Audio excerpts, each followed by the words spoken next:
What's up, guys? Welcome to Daily Dose of Reddit. This is your host, Zach, and today's subreddit is r/ProRevenge. Alright, this story's called Reneg Once the Job's Done, Prepare for Your Just Desserts. What about dinner and appetizer? A few years after I started my business, I was asked to clean up and optimize a number of PCs in multiple locations, as well as set up some forms and templates for a new client who owned a local restaurant. The work, all labor apart from a little travel, was performed over the space of a month due to scheduling conflicts and school holidays.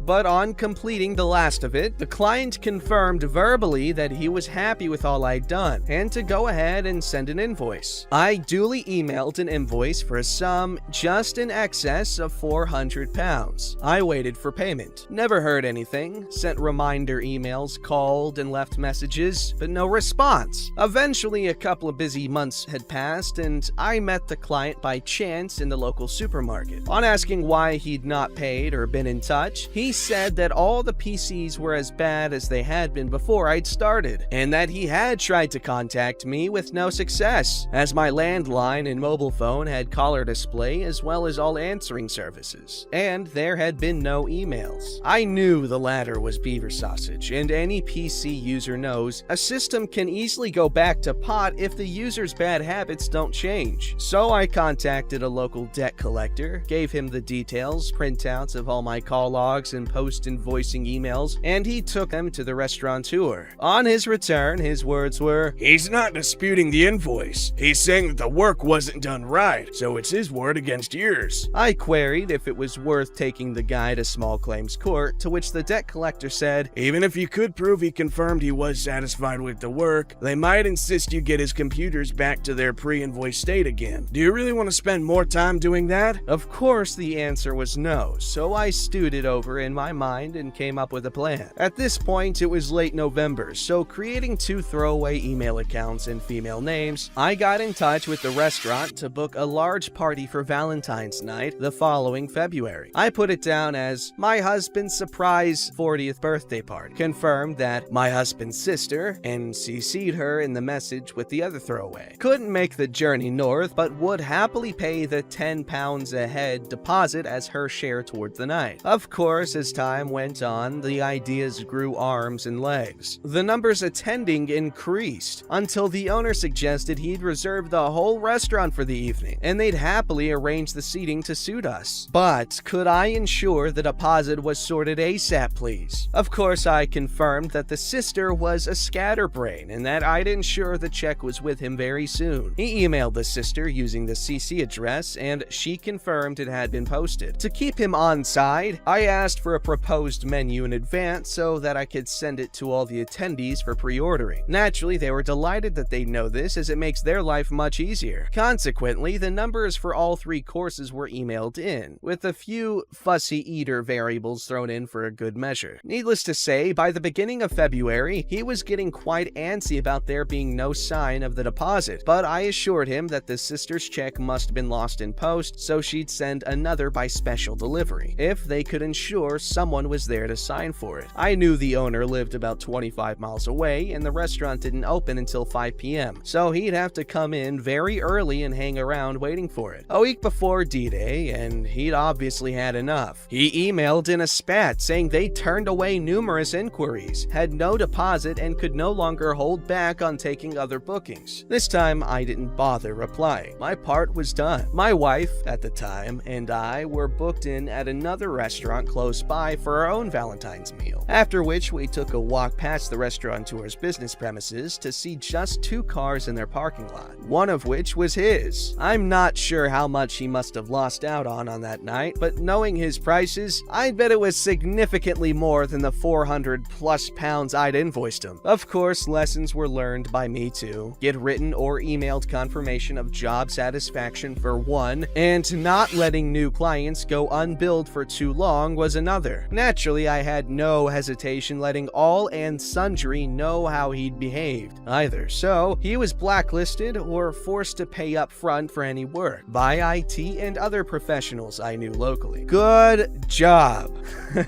Hopefully he learned his lesson. I honestly started feeling kind of bad toward the end for the dude.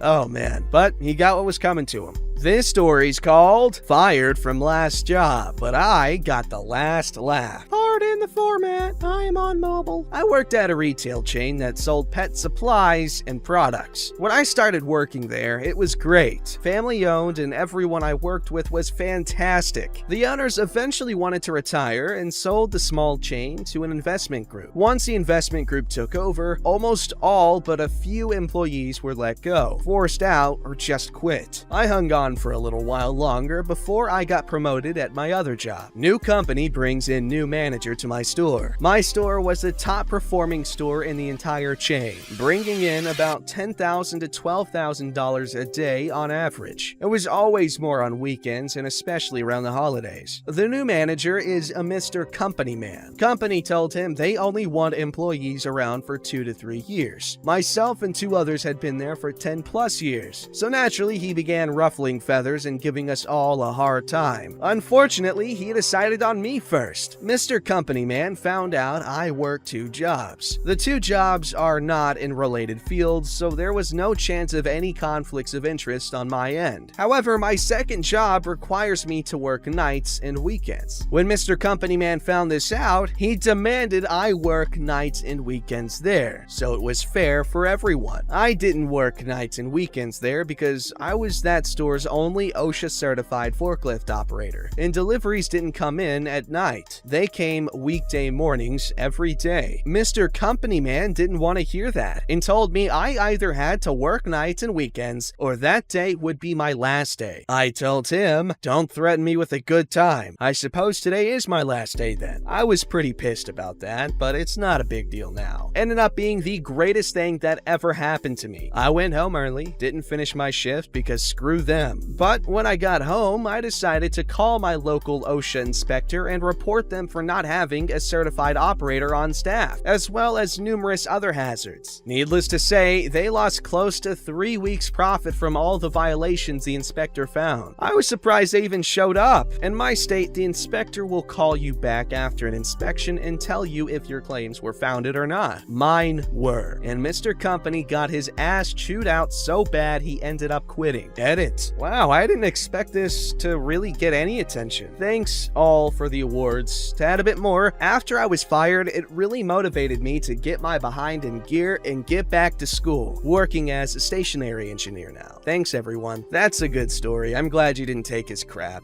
Because the worst thing that you could let a bad boss know is that you need the job. Because he will take advantage of that. This story's called Don't Pay for Fireplace, Ended Up with a House Full of Smoke. Edit, I meant wood stove, not fireplace. I didn't know there was a difference until someone pointed this out to me.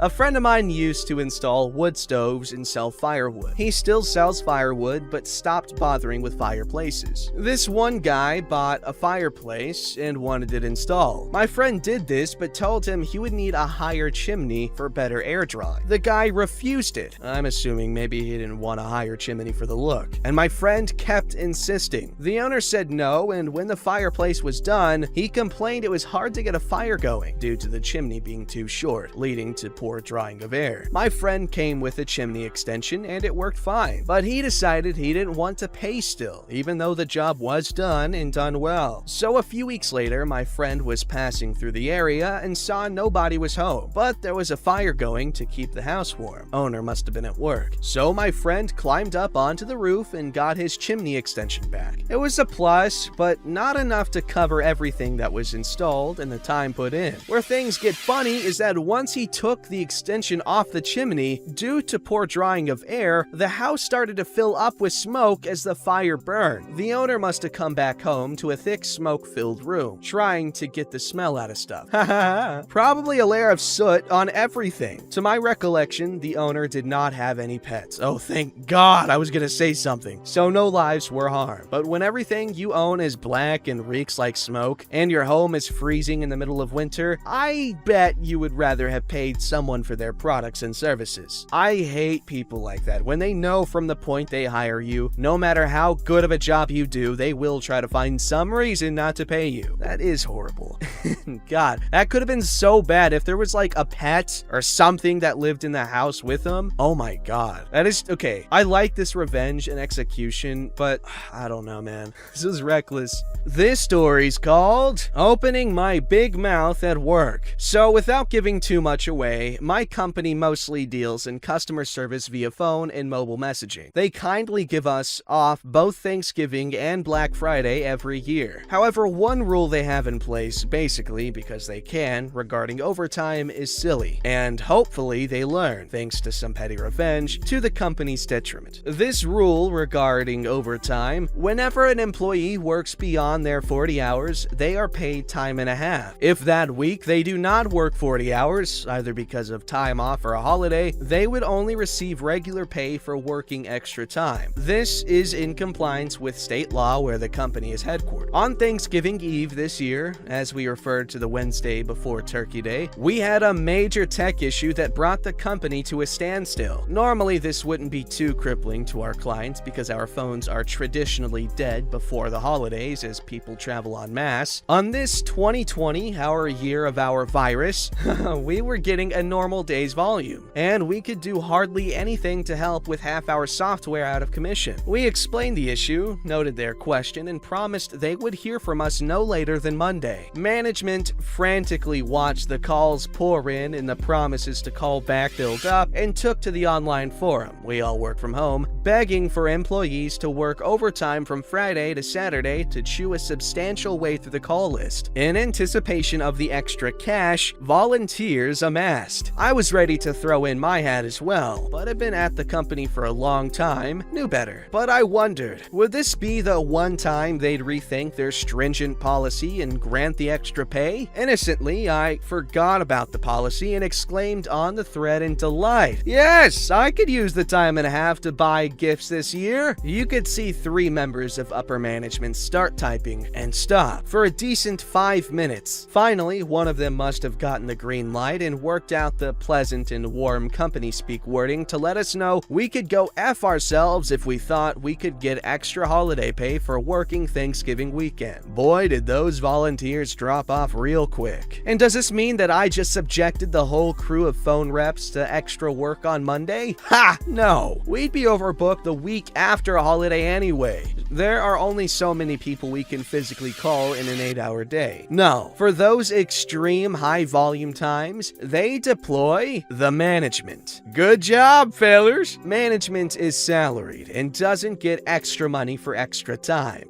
Edit to note that today is that Monday, and I happen to be off on paid time off today. It'll be interesting to see the fallout tomorrow. Update! I just logged in about a half hour ago for my shift. A bit early, as I usually do, when I anticipate reading lots of emails and the employee forum. Oh boy, apparently 4 regular employees bit the bullet and helped on Friday. To put that in perspective, they were trying to get 3 to 5 people per team to help. And we have about, cheats and glances at forum, 8 main teams. They had a fifth of what they needed, at best. Those poor 4 sods. Usually by Tuesday after a holiday weekend, it's back to normal. Monday after, we usually have about 15 pages of backlog because of the people who insist on calling during the holiday and over the weekend and leaving a message. Today, Tuesday, I'm looking at 32 pages of backlogged messages. Well, half the head honchos in charge of our part of the business have been awfully quiet on the forum these past 2 days, it appears. The other half, well, you need to be trained in the job to do it. So, the head of payroll, for instance, is not involved. But those guys are acting like cut-rate cheerleaders. Come on, team, we can do this! Well, sure, but you aren't getting cursed out by impatient customers with 4-day-old problems. Is anything going to change? Probably not. But I guess we shall see around Christmas if someone decides to cripple the internet again before that. Thanks for reading. Yo, no overtime is whack. Management of OP's company, you suck and you're jerks and I don't like you. Boom. That'll leave him crying. Alright, this story's called I Got My Brother to Shut Up. So when I was a kid, I was having an argument with my brother. I have no idea what it was about, but he was definitely wrong. Anyway, he was under the impression that being loud made him right. So he kept getting louder and louder until he finally was just straight up yelling. At this point, I had stopped talking because there was no way I would have been heard anyway. So I decided to just wait until he finished his rant to explain to him why he was wrong. Then, suddenly, I could feel a sneeze coming on. A huge sneeze. So I did the only logical thing and yelled, "Hey!" causing my brother to stop for a moment and look directly at me, giving me the perfect opportunity to sneeze directly in his stupid face. He was so confused he stopped yelling, and my mom laughed so hard she forgot to punish me. So I'm pretty sure I won that argument. Hell yeah, you did, brother. That's funny as hell. I love it. Can't get away with that with many other people other than your brother just sneezing in their face, especially in 2020. Wow, good timing, buddy. You trying to make us sneeze on each other? You trying to make brovid spread? Wow, this guy's like trying to kill everyone. Come on, OP, how's your fruitcake? Don't forget to like, subscribe, and hit that bell to never miss an episode.